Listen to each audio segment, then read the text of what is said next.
আজকে নানা শাস্ত্র পড়বেন। কে পড়তে চান? নানা শাস্ত্র।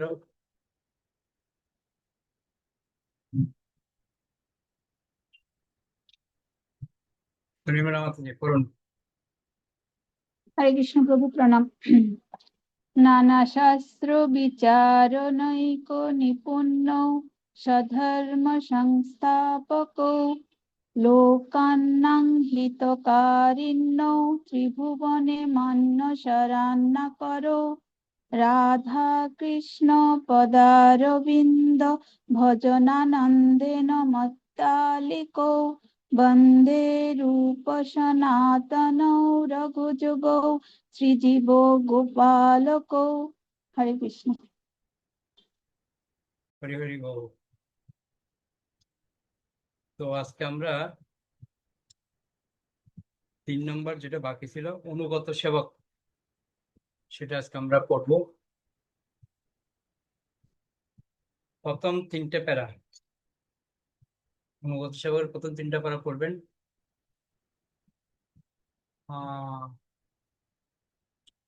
রূপশ্রী মালিনী মাতাজি পড়ুন তো প্রথম 3টে প্যারা।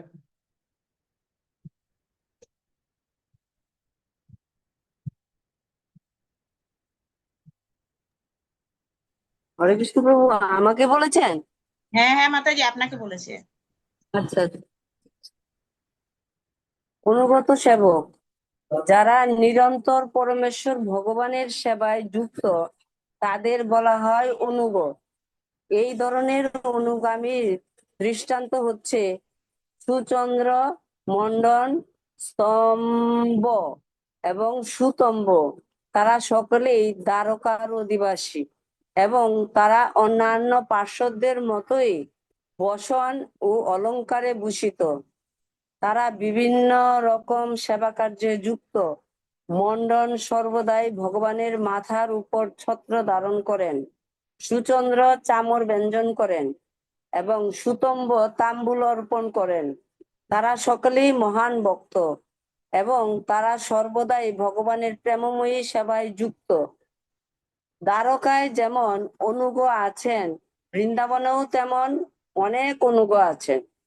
বৃন্দাবনের অনুগদের নাম হচ্ছে রক্তক, পত্রক, পত্রী, মধুকণ্ঠ, মধুব্রত, রসাল, সুবিলাস, প্রেমকন্দ, মরকন্দ, আনন্দ, চন্দ্রহাস, পয়দ, বকুল, রসদ, শারদ ইত্যাদি।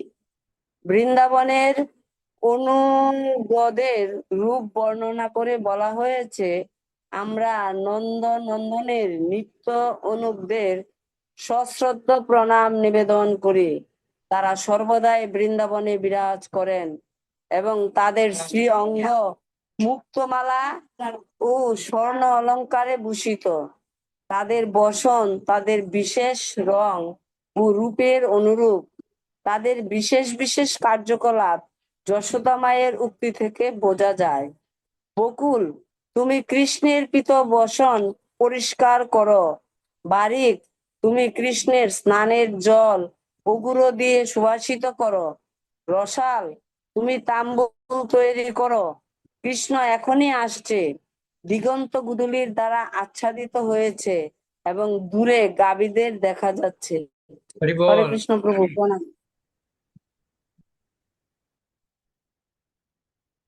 কেমন লাগছে আপনাদের পড়ে? কি মনে হচ্ছে? সেবক তো অনেক শুনেছি আমরা। আমরা কখনো শুনেছি কি এই সেবকদের কথা? বলা হচ্ছে অনুগত সেবক যারা, তাদের নামগুলি বলছে, দেখুন কত সুন্দর।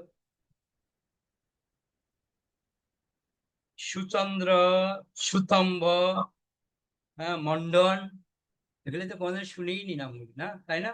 এরকম মনে হচ্ছে না? কিন্তু এনারা হচ্ছে অনুগত সেবক। এবং কে কি সেবা করছে? যে ভগবানের মস্তকের উপরে ছত্র ধারণ করে আছে, তার নাম হচ্ছে কি মন্ডন। আবার কি বলছে? যে চামর ব্যঞ্জন করছে সে হচ্ছে সুচন্দ্র। যে ভগবানকে তাম্বুল অর্পণ করছে সে হচ্ছে সুতম্ব। যে এক একজনের যে নামগুলি, ভাবুন তো এগুলি। আবার কি বলছে, এটা হচ্ছে কোথায়, দ্বারকার কথা বলছে। আবার বৃন্দাবনেও আছে বলছে, বৃন্দাবনে যারা আছে তাদেরও নাম রয়েছে। বকুল, বকুলের কাজ কি? কৃষ্ণের যে পিতবাসন সেটা পরিষ্কার করবে। বারিকের কাজ কি? কৃষ্ণের জন্য স্নানের জলের মধ্যে অগুরু দিয়ে সুগন্ধ করবে। রসালের কাজ কি? তাম্বুল তৈরি করবে। এই যে এক একজন সেবকের এক একটা দায়িত্ব এবং তাদের নাম। রক্তক, তিনি হচ্ছে প্রধান। তিনি খুব সুন্দর কি করতে পারেন, গান গাইতে পারেন। আমরা পাবো সামনে এরকম অনেক ব্যাখ্যা আমরা পাচ্ছি, খুব সুন্দর সুন্দর। সর্বরূপ মাতাজি কি বলছেন? হরে কৃষ্ণ প্রভু, প্রণাম। প্রভু এখানে যে বলছে অনুগ, অনুগই মানে অনুগত সেবক, অনুগটা কি? হ্যাঁ হ্যাঁ, অনুগত সেবক আছেন। না, বলছি অনুগ, যেমন দ্বারকায় যেমন অনুগ আছেন, বৃন্দাবনেও অনুগত তেমন সেবক, অনুগ। অনুগত সেবক এরা অনুগটাই অনুগত সেবক। হরে কৃষ্ণ। যারা নিরন্তর ভগবানের সেবায় যুক্ত, তাদেরকে বলা হয় অনুগত সেবক। ওকে, পরের 3টি প্যারা দীপ্তিময়ী মাতাজি পড়ুন।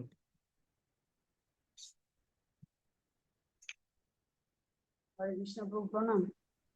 সমস্ত অনুগদের মধ্যে রক্তকে প্রধান বলে গণ্য করা হয়। তার রূপের বর্ণনা করে বলা হয়েছে, তার পরনে পীতভূষণ এবং তার অঙ্গকান্তি নবীন দুর্বাদ্যলের মতো। তিনি সুমধুর স্বরে গান গাইতে পারেন এবং তিনি সর্বদাই নন্দনের সেবায় যুক্ত। আমাদের একমাত্র কামনা হচ্ছে যে আমরা যেন রক্তকের অনুগত হয়ে শ্রীকৃষ্ণের প্রেমময়ী সেবায় যুক্ত হতে পারি। শ্রীকৃষ্ণের প্রতি রক্তক যে কত আসক্ত তা রসদের প্রতি তার একটি উক্তির মাধ্যমে আমরা উপলব্ধি করতে পারি। হে বন্ধু, শোনো, কৃপা করে আমাকে এমনভাবে নিযুক্ত করো যেন আমি তোমাকে সর্বদাই গিরিধারী ব্রজেন্দ্র নন্দন শ্রীকৃষ্ণের সেবায় যুক্ত হতে পারি। যে সমস্ত ভক্ত শ্রীকৃষ্ণের ব্যক্তিগত সেবায় যুক্ত তারা সর্বদাই অত্যন্ত সাবধানী, কেননা তারা জানেন যে শ্রীকৃষ্ণের ব্যক্তিগত সেবক হওয়া কোনো সাধারণ ব্যাপার নয়। শ্রীকৃষ্ণের সেবায় যুক্ত একটি পিপীলিকাকেও যিনি শ্রদ্ধা নিবেদন করেন তিনি নিত্য আনন্দ লাভ করেন।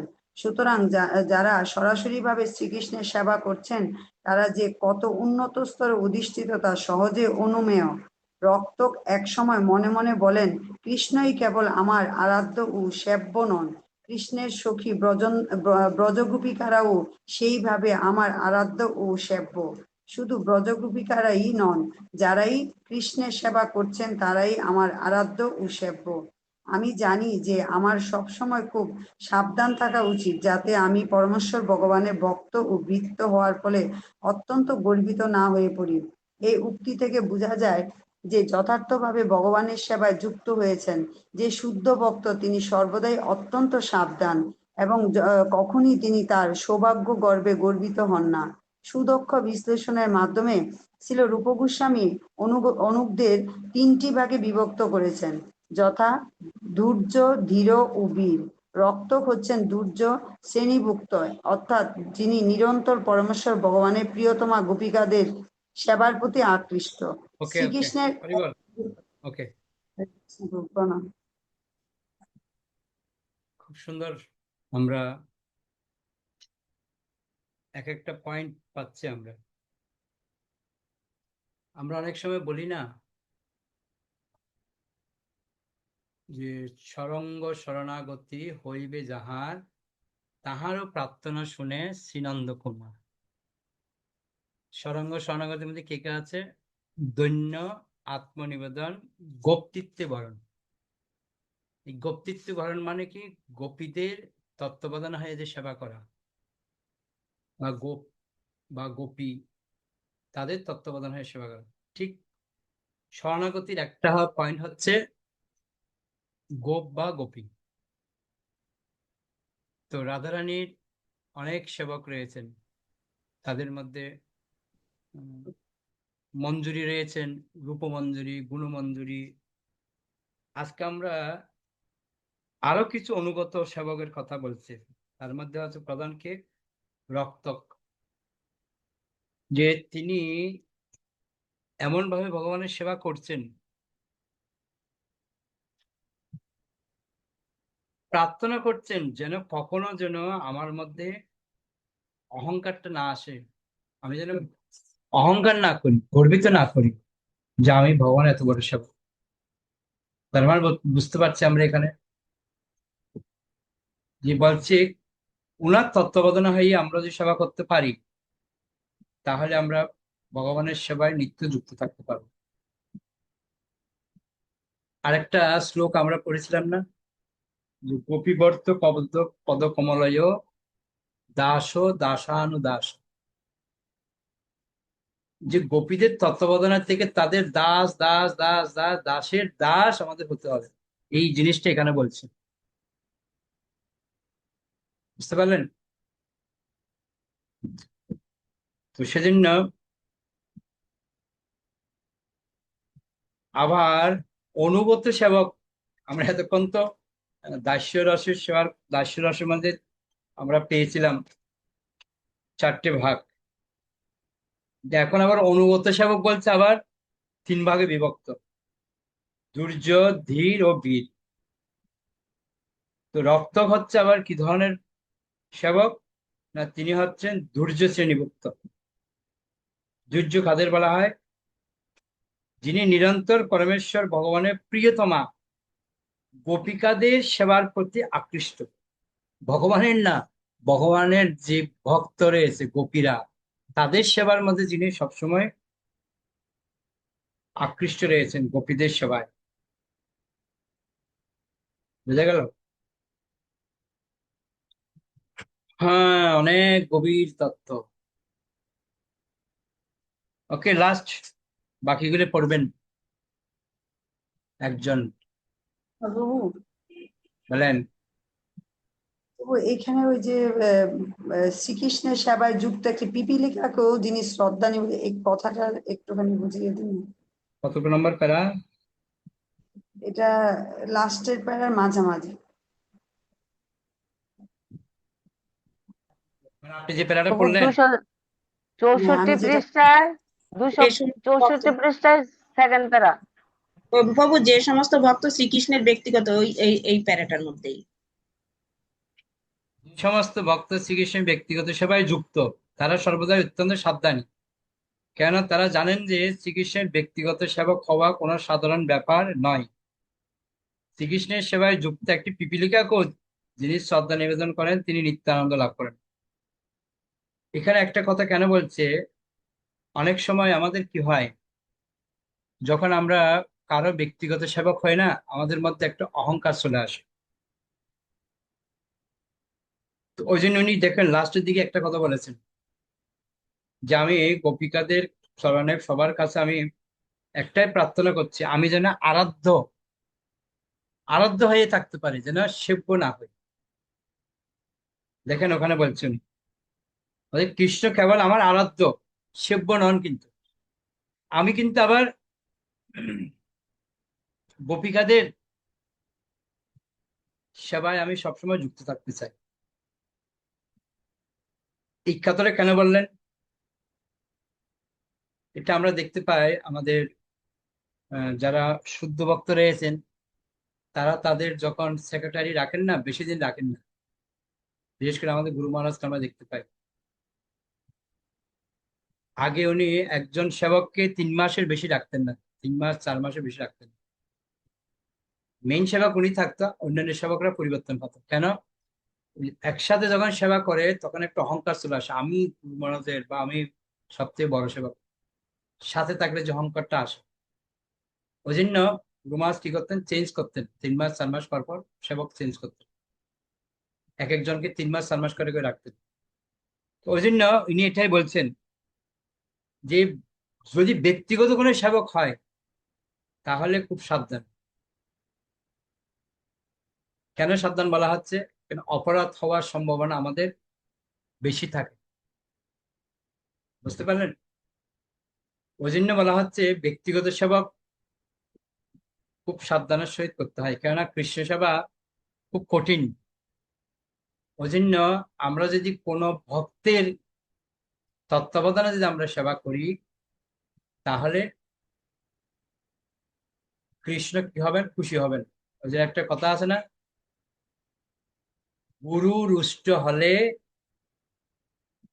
কৃষ্ণ রাখিতে পারে না, রাখিতে না পারে। কৃষ্ণ রুষ্ট হলে গুরু রাখিতে পারে। কৃষ্ণ যদি অসন্তুষ্ট হয় আমার প্রতি, গুরুদেবের ক্ষমতা আছে যে ওনাকে মানাতে পারবে। কিন্তু গুরু যদি রুষ্ট হয়, কৃষ্ণ রাখতে পারবে। তো সেজন্য শুদ্ধ ভক্তের, আমরা বলি না, শুদ্ধ বকত চরণ রেণু ভজন অনুকূল, বকত সেবা পরম সিদ্ধি, প্রেম লতিকার মূল। প্রেমের মূল পেয়ে যাবেন কোথায়? শুদ্ধ ভক্ত সেবা। ওই জন্য এখানে বলছে গোপীদের তত্ত্বাবধানে হাইয়ে আমরা যদি সেবা করি, দেখুন রক্ত কি নাম, রক্তক। রক্তক ছিল দুর্য শ্রেণীর ভক্ত। দুর্য শ্রেণী মানে কি? যিনি নিরন্তর পরমেশ্বর ভগবানের প্রিয়তমা, গোপিকাদের সেবার প্রতি আকৃষ্ট। বুঝতে পারলেন তো? ভগবানের যে প্রিয় যারা রয়েছে, প্রিয়তমা যারা, তাদের সেবার প্রতি যে আকৃষ্ট রয়েছে, সেটা হচ্ছে রক্ত। ক্লিয়ার আপনার প্রশ্ন? তো এই জায়গাটা একটু আমি বুঝতে পারিনি, যে পিপীলিকার কথাটা যে বলছে, মানে পিপীলিকাকেও যিনি শ্রদ্ধা নিবেদন করেন, সে এই জায়গা। হ্যাঁ, যিনি শ্রীকৃষ্ণের সেবায় যুক্ত থাকবেন, তিনি শ্রীকৃষ্ণের সেবায় যুক্ত একটি পিপীলিকাকেও যিনি শ্রদ্ধা নিবেদন করেন, তিনি নিত্য আনন্দ লাভ করেন। সুতরাং যারা সরাসরি ভাবে শ্রীকৃষ্ণের সেবা করছেন, তারা যে কত উন্নত স্তরে অধিষ্ঠিত তা সহজেই অনুমেয়। এই কথাটা আমরা উদাহরণ দিতে পারি যে হনুমান যখন বড় বড় পাথর ফেলছিল না সমুদ্র মন্থনের সময়, তো বড় বড় পাথর যখন ফেলছিল, তখন কিন্তু আমাদের কাঠবিড়ালি ছোট ছোট পাথর ফেলছিল।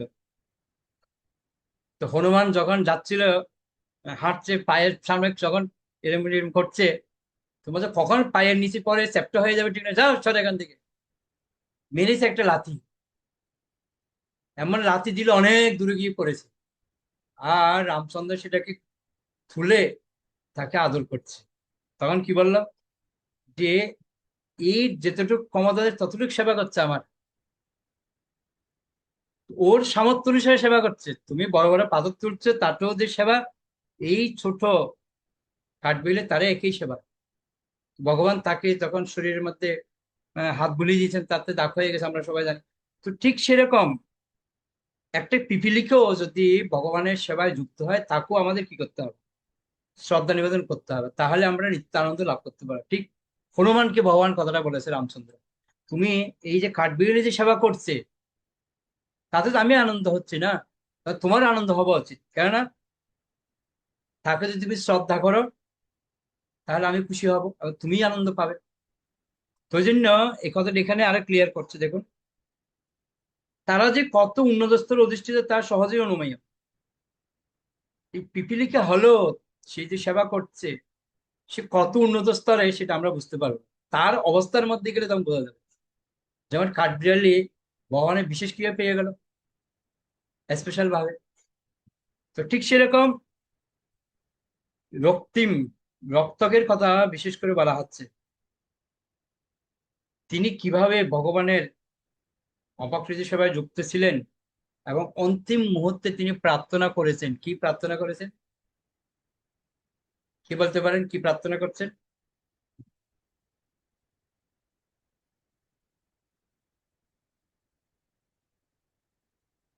কি প্রার্থনা করেছেন? তিনি বলছেন, আমার সব, আমি জানি যে আমার সব সময় খুব সাবধান থাকা উচিত। কেন? যাতে আমি পরমেশ্বর ভগবানের ভক্ত ও বিত্ত হওয়ার ফলে অত্যন্ত গর্বিত না হয়ে পড়ি। কি বলছে? ভক্তের মনোভাব কেমন হওয়া উচিত। ওই জন্য বলছে এই উক্তি থেকে বোঝা যায় যে যথার্থভাবে ভগবানের সেবায় যুক্ত হয়েছেন যে শুদ্ধ ভক্ত, তিনি সর্বদাই অত্যন্ত সাবধান এবং কখনো তিনি তার সৌভাগ্য গর্বে গর্বিত হন না। আমরা তো একটুখানি সেবা করলেই বাবা পার মাটিতে পড়ে না, আমি কত সেবা করেছি, আমি গায়ে খেটে এটা করেছি, আমি এত টাকা ডোনেশন দিয়ে এটা করেছি, এই আমাদের মধ্যে একটা যে অহংকার, এই অহংকারের প্রভাবে আমরা এগিয়ে যেতে পারি না। কিন্তু রক্তকের জীবন কাহিনী থেকে আমাদের শিক্ষা নেওয়া উচিত। বলা হচ্ছে তিনি হচ্ছেন অনুগত সেবকদের মধ্যে প্রধান বলে গণ্য করা হয়। ভগবান শ্রীকৃষ্ণের ব্যক্তিগত সেবক, বুঝতে পারলেন?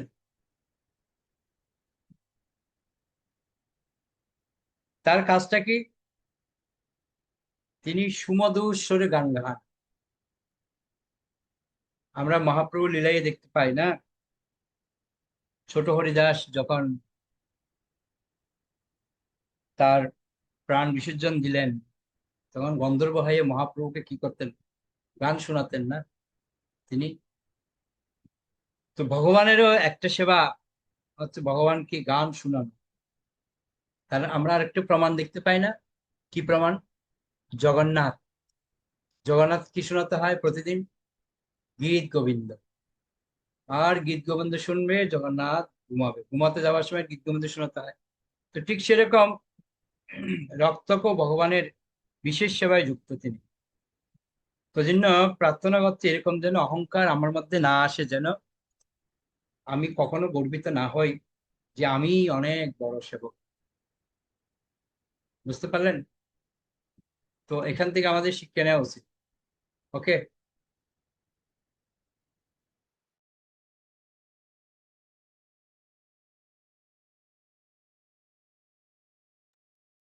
কারো কোনো প্রশ্ন আছে? কেউ কিছু বলতে চান? ক্লিয়ার? তাহলে আমরা বৈশ্ব প্রণাম করে শেষ করব। তাহলে আগামীকাল অধ্যায়টা শেষ করব। আমরা মনে হচ্ছে আটকে যাচ্ছি, নাকি যেতেই পারছি না সামনের দিকে। কি ব্যাপার বলুন তো? কি মনে হচ্ছে আপনাদের? হরে কৃষ্ণ প্রভু। প্রভু এইখানটায় যে রক্ত হচ্ছেন দুর্য শ্রেণীভুক্ত, এটা এটা কি বলছেন? দুর্য শ্রেণীভুক্ত। দুর্য মানে হুম, হচ্ছে যিনি নিরন্তর পরমেশ্বর ভগবানের যে প্রিয়তমা গোপিকা, যারা গোপিকারা রয়েছে না, গোপিকারা, তাদের সেবায় প্রতি যার আকৃষ্ট, তাকে বলা হয় দুর্য। বুঝতে পারলেন? হ্যাঁ প্রভু। ভগবানের প্রিয়তমা কে? গোপীরা, তাদের সেবার প্রতি আকৃষ্ট। আমি একটাকে বললাম না যে সরঙ্গ শরণাগতির মধ্যে একটা শরণাগতি কি কি বললাম? কর্তৃত্বে বরণ। গোপতৃত্বে বরণ। এই গোপীদের তত্ত্বাবধানের থেকে সেবা করা। আরেকটা আমি শ্লোক বললাম যে পদ কমলেয় দাস দাস দাসানু দাস, তাদের দাসত্ব আমাদের, দাস দাস দাস, তাদের হয়ে যদি আমরা সেবা করি তাহলে ভগবান খুশি হয়। ওকে, ক্লিয়ার? আর কারো কখনো প্রশ্ন?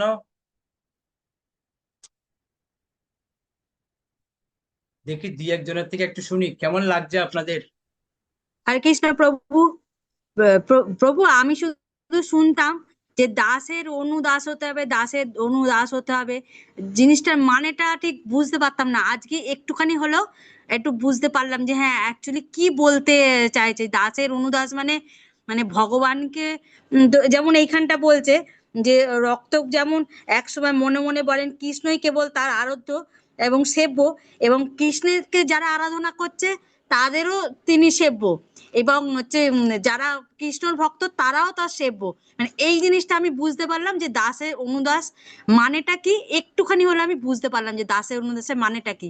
এতদিন শুনেছি আর বলেছি হ্যাঁ দাসের অনুদাস হব দাসের, কিন্তু মানেটা আজকে আমার কাছে একটুখানি হলো ক্লিয়ার হলো। হরে কৃষ্ণ প্রভু। আরো ক্লিয়ার হয়ে যাবে, চিন্তা নেই, শুনতে থাকুন, দিব্যানন্দে মগ্ন থাকতে পারবেন। ওইটাই আমাদের তো, সত্যি কথা বলতে আমরা তো সরাসরি ভগবান সেবা করতে পারি না, আমরা গোপীদের তত্ত্বাবধানের থেকে আমাদের সেবা করতে হয়। কোনো মঞ্জুরি বা কোনো ভগবানের নিত্য সেবিকা যারা আছে তাদের তত্ত্বাবধানে হয়ে সেবা করতে হয়, এটা হচ্ছে নিয়ম। যেমন প্রধানমন্ত্রীর সেবা আমরা কি সরাসরি করতে পারবো? এই ভাইয়া হয়ে চেয়ারম্যান, মন্ত্রী, হে সেই, মুখ্যমন্ত্রী, হে এই করে করে করে করে যেতে হয় না। তো কারো তত্ত্বাবধানে হয়ে সেবা করলে কি হয়, এটা আমরা সরাসরি প্রধানমন্ত্রীর সেবায় হয়। যেমন আমাদের পঞ্চায়েত প্রধান যিনি থাকেন, তিনি সেবা করছেন মানে কি, পঞ্চায়েতের সেবা করছেন মানে প্রধানমন্ত্রীর সেবা হয়ে যাচ্ছে না, উনি তো উনার পক্ষ হয়ে সেবা করছেন। তো ঠিক আমরাও যদি এরকম ভগবানের মহান গোপিকাদের সেবার প্রতি যদি আমরা আকৃষ্ট হই, হ্যাঁ, তাহলে ভগবানের সেবা হয়ে যাবে। এটাই বলছি, শুদ্ধ ভক্তের কাজ হচ্ছে এটাই, সরাসরি তো ভগবানের সেবা করার কোনো সুযোগই নেই, কারো মাধ্যম হয়ে সেবা করা। যে আমরা অনেক গল্প শুনেছি না, আমি যে 1 মিনিটের মধ্যে শেষ করবো। দক্ষিণ ভারতের এক ভক্ত ছিল না, তার নামটা হচ্ছে, সে ভগবানের সেবা করেছিল, অনেক যুগ ধরে সেবা করে গেছে। তো যখন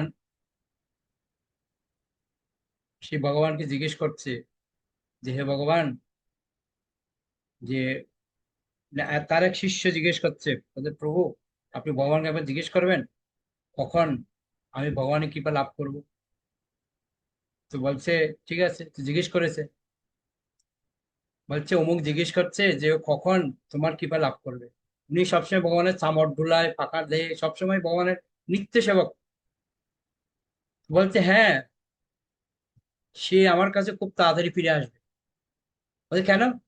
বলে সে তো আমার সেবা করে না, সে তোমার সেবা করে, ওই জন্য সে খুব তাড়াতাড়ি আমার কাছে ফিরে আসবে। তো ওকে কি বলছে, ভগবান বললো তুমি নাকি খুব তাড়াতাড়ি ফিরে যাবে। তো ওনার কৌতূহল হলো, তাহলে আমি একটু জিজ্ঞেস করি, তাহলে ভগবান আমি কখন ফেরত যাব, ভগবানের কাছে যেতে পারবো। লম্বা কাহিনী আছে, আমি শর্টে বলছি। তো ভগবানকে জিজ্ঞেস হচ্ছে, হে ভগবান, আমার তো শিষ্য তো কখন যাবে আপনি বলে দিলেন, খুব তাড়াতাড়ি আপনার কাছে যাবে, তা আমি কখন যাব? বলছে তুমি কখন আসবে তার গ্যারান্টি এখন বলতে পারছি না। ওই কেন? আমি সব সময় নিত্য আপনার সেবা করছি, কেন বলতে পারছে না? বলছে না, তোমার কোনো গ্যারান্টি নেই। তাহলে আমার শিষ্যের বা ওর গ্যারান্টি আছে। ও কেন? বলছে ও তোমার সেবা করছে, ওই জন্য গ্যারান্টি আছে। তা আমি যে আপনার সেবা করছি, বলছে আমার কোনো গ্যারান্টি নেই। ঠিক আছে, আমি সামর রাখলাম, পাখা রাখলাম, আমি গেলাম। সব ছুটে টুটে দিয়ে ভগবানের সামনে রেখে চলে গেছে গ্রাম। গ্রামে গিয়ে গিয়ে গিয়ে গিয়ে অনেক গভীরে গিয়ে ওখানে এক ভক্তের বাড়িতে গিয়ে সেবা করছে। তা ওটা অনেক কাহিনী আছে, লম্বা কাহিনী। ওখানে গিয়ে তখন সেবা করে, লাস্টে ওখানেই বাড়ি দেখছে, ওখানে ভগবান, ওখানে রূপ ধারণ করে আছে ভগবান, ওখানেই সেবা করলো ওই ভক্তের বাড়িতে। ওখানে আবার আরেকজনের কাছ থেকে উনি আবার দীক্ষা নিচ্ছে, অথচ উনি গুরু, আরেকজনের কাছে দীক্ষা টিক্ষা নিল, উনার পক্ষ হয়ে সেবা করলো, তারপর ভগবানের কাছে ফিরে গেল। তো ওই জন্য এটাই এখানে বোঝাচ্ছে, সরাসরি আমরা ভগবানের সেবা করলে কখনো ভগবানকে প্রাপ্ত হতে পারবো না। যদি ভক্তের মাধ্যম দিয়ে আমরা সেবা করি, তাহলে ফিরে যেতে পারে, এটা একটা গ্যারান্টি ভগবান দিয়েছে। ঠিক আছে, ওকে, অনেক ধন্যবাদ সবাইকে। তাহলে বৈষ্ণব প্রণাম করে আমরা এখানে শেষ করি। হরে কৃষ্ণ প্রভু। কালকে আমার একজনের কাছে নেট নিয়ে মানে ক্লাস করছিলাম, তো সে নেট কেটে দিছিল, এই জন্য আমি আর পড়তে পারিনি, লাস্ট আর জয়েন্ট হতে পারিনি। এই কারণে আজকেও নেট ধার করে ঠিক নিয়ে আছে, একজনের কাছে নেট ধার করে নিয়ে পড়ছি ক্লাস। ঠিক আছে, দেখে নেবেন, অসুবিধা নেই। ওকে, বৈষ্ণব প্রণাম। বাঞ্ছা কল্পতরুভ্যশ্চ কৃপা সিন্ধুভ্যশ্চ পতিতানাং পাবনেভ্যো বৈষ্ণবেভ্যো। আমাদের বৈষ্ণব বৃন্দা কি জয়, নিতাই গৌর।